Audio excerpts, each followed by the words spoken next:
বিসমিল্লাহির রহমানির রহিম। বাংলাদেশ জাতীয়তাবাদী ছাত্রদল কেন্দ্রীয় সংসদের উদ্যোগে আয়োজিত ঐতিহ্য সংগ্রাম ও গৌরবের ৪৬ বছর পূর্তি উৎসব উদযাপন উপলক্ষে আয়োজিত আজকের এই আলোচনা সভার আমার প্রিয় ছোট ভাই ছাত্রদলের সংগ্রামী সভাপতি তোকর ছাত্রনেতা জনাব রাকিবুল ইসলাম রাকিব, উপস্থিত আছেন আজকের অনুষ্ঠানের মাননীয় প্রধান অতিথি আমাদের প্রাণপ্রিয় নেতা বিএনপির ভারপ্রাপ্ত চেয়ারম্যান, এই দেশের লক্ষ কোটি মানুষের আশা আকাঙ্ক্ষার মূর্ত প্রতীক সংগ্রামী জননেতা জনাব তারেক রহমান, উপস্থিত আছেন আজকের অনুষ্ঠানের সম্মানিত বিশেষ অতিথি ৬০-এর দশকের সাবেক তুখোর ছাত্রনেতা বিএনপির সংগ্রামী মহাসচিব, আন্দোলন সংগ্রামের নির্যাতিত জননেতা আমাদের অত্যন্ত প্রিয় নেতা জনাব মির্জা ফখরুল ইসলাম আলমগীর সহ সকল স্বৈরাচার এবং ফ্যাসিবাদ বিরোধী আন্দোলনের রাজপথের পরীক্ষিত সাবেক তুখোর ছাত্র নেতৃবৃন্দ, উপস্থিত সম্মানিত সুধীবৃন্দ, উপস্থিত আমার প্রাণপ্রিয় ছাত্রছাত্রী ভাই ও বোনেরা, আসসালামু আলাইকুম রহমতুল্লাহি বরকাতু। আমি অতি সংক্ষিপ্ত বক্তব্যের প্রারম্ভে আমার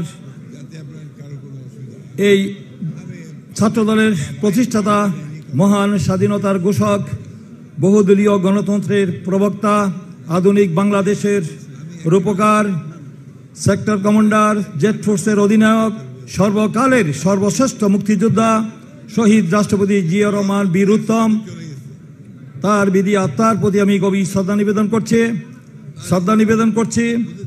ছাত্রদলের প্রতিষ্ঠা লগ্ন থেকে এ পর্যন্ত যারা প্রয়াত হয়েছেন, যারা শহীদ হয়েছেন, শাহাদত বরণ করেছেন, বিশেষ করে শ্রেষ্ঠ সংগঠক শহীদ মাহবুব বাবলু সহ এই সর্বশেষ এই দীর্ঘ ১৬ বছরের আন্দোলনে বৈষম্য বিরোধী ছাত্র আন্দোলন সহ যারা অকাতরে আত্মহতি দিয়েছেন, জীবন উৎসর্গ করেছেন, শহীদ হয়েছেন, সেই সকল বীর শহীদদের প্রতি আমি গভীর শ্রদ্ধা নিবেদন করছি। প্রিয় বন্ধুরা, দেশ জাতির এক সংকট ক্রান্তি লগ্নে তৎকালীন বাকশাল সরকারের যে ছাত্র সমাজকে ধ্বংসের দ্বারপ্রান্তে দাঁড় করিয়ে দিয়েছিল, তখন ছাত্র রাজনীতির যে নীতি নৈতিকতা এবং চরিত্র স্খলন হয়েছিল, সেই ছাত্র সমাজকে রক্ষা করার জন্য আমাদের প্রিয় নেতা ১৯৭৯ সালের সেই ১ জানুয়ারিতে এই দেশের অত্যন্ত মেধাবী প্রতিভাবান ছাত্রদেরকে দিয়ে ছাত্র অঙ্গনের শিক্ষার সুষ্ঠু অনুকূল পরিবেশ ফিরে আনার জন্য তিনি ছাত্রদলকে নিজ হাতে প্রতিষ্ঠা করেছিলেন। এবং তার মধ্য দিয়ে এই দেশের পরবর্তীতে এই দেশের যত আন্দোলন সংগ্রাম হয়েছে, এই দেশের যত রাজনৈতিক পট পরিবর্তন হয়েছে, সকল নেতৃত্ব দিয়েছে এই দেশে বাংলাদেশ জাতীয়তাবাদী ছাত্রদল। ৯০-এর সফল ছাত্র গণ অভ্যুত্থান থেকে শুরু করে পরবর্তীতে ২০০০ যে বেগম খালেদা জিয়ার নেতৃত্বে ৯০-এর সফল ছাত্র গণ অভ্যুত্থানের মধ্য দিয়ে স্বৈরাচার এরশাদের পতন হয়েছে। ২০২৪ সালে আমাদের প্রাণপ্রিয় নেতার প্রত্যক্ষ নেতৃত্বে এই ফ্যাসিস্ট শেখ হাসিনা, এই মাফিয়া সরকার, এই দানবীয় হাসিনা সরকারের পতন হয়েছে, দেশ থেকে পালিয়ে যেতে বাধ্য হয়েছে এই ছাত্রদল। সেই উল্লেখযোগ্য ভূমিকা পালন করার কারণেই সম্ভব হয়েছে। তাই ছাত্রদলের অনেক ঐতিহ্য রয়েছে, অনেক গৌরবোজ্জ্বল ইতিহাস রয়েছে। ছাত্র রাজনীতির সেই ইতিহাসের গৌরবের মতো দিয়ে এই জায়গায় এসেছে। তাই আজকে ছাত্রদলকে অনেক গুরুত্বপূর্ণ ভ্যানগার্ডের দায়িত্ব পালন করতে হবে। আমাদের এখনো আন্দোলন শেষ হয়নি। আমাদের প্রিয় নেতা বলেছেন যে শেখ হাসিনা পালিয়ে গেলেও আমাদের কিন্তু এখনো সামনে বড় যুদ্ধ অপেক্ষা করছে। সেই যুদ্ধ করার জন্য কি বাংলাদেশ জাতীয়তাবাদী ছাত্রদল প্রস্তুত আছেন কিনা দুহাত তুলে দেখান। সেই যুদ্ধের মাধ্যমে আমাদের চূড়ান্ত বিজয় অর্জন করতে হবে।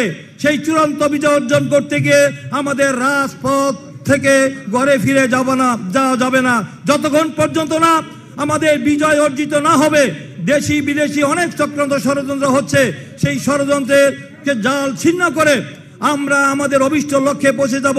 এবং সেই কারণে আপনাদের ছাত্রদলকে সে অত্যন্ত গুরুত্বপূর্ণ ভূমিকা পালন করতে হবে। এবং ইতিপূর্বে আমাদের নেতা যে 31 দফা রাষ্ট্র সংস্কারের যে কর্মসূচি দিয়েছেন, সেই রাষ্ট্র সংস্কারের কর্মসূচি বাস্তবায়ন করার জন্য আপনাদেরকে সকলকে গুরুত্বপূর্ণ ভূমিকা রাখতে হবে। সেই কর্মসূচির মধ্য দিয়ে আমরা বাংলাদেশে আমরা গণতন্ত্র প্রতিষ্ঠা করব এবং জনগণের ভোটের অধিকার প্রতিষ্ঠা করব, আইনের শাসন, বিচার বিভাগের স্বাধীনতা, ন্যায় বিচার, মানবাধিকার, আইনের শাসন এবং মত প্রকাশের স্বাধীনতা বাংলাদেশে প্রতিষ্ঠিত হবে আমাদের প্রিয় নেতার মাধ্যমে। সেই আশাবাদ ব্যক্ত করে আগামী দিনে রাজপথে আপনাদের সাথে থাকা, সকল আন্দোলন সংগ্রাম করে সকল দাবি দাবা আদায় না হওয়া পর্যন্ত আমরা রাজপথে থাকবো, এই আশাবাদ ব্যক্ত করে সকলকে আন্তরিক অভিনন্দন, ধন্যবাদ দিয়ে আমার সংক্ষিপ্ত বক্তব্য শেষ করছি। খুদা হাফেজ। বাংলাদেশ জিন্দাবাদ। বাংলাদেশ জাতীয়তাবাদী ছাত্রদল জিন্দাবাদ। মহান স্বাধীনতার ঘোষক শহীদ রাষ্ট্রপতি জিয়াউর রহমান, বীর উত্তম অমর হোক। দেশ নেত্রী বেগম খালেদা জিন্দাবাদ। আমাদের আগামী দিনের প্রেরণার উৎস আমাদের প্রিয় নেতা তারেক রহমান জিন্দাবাদ।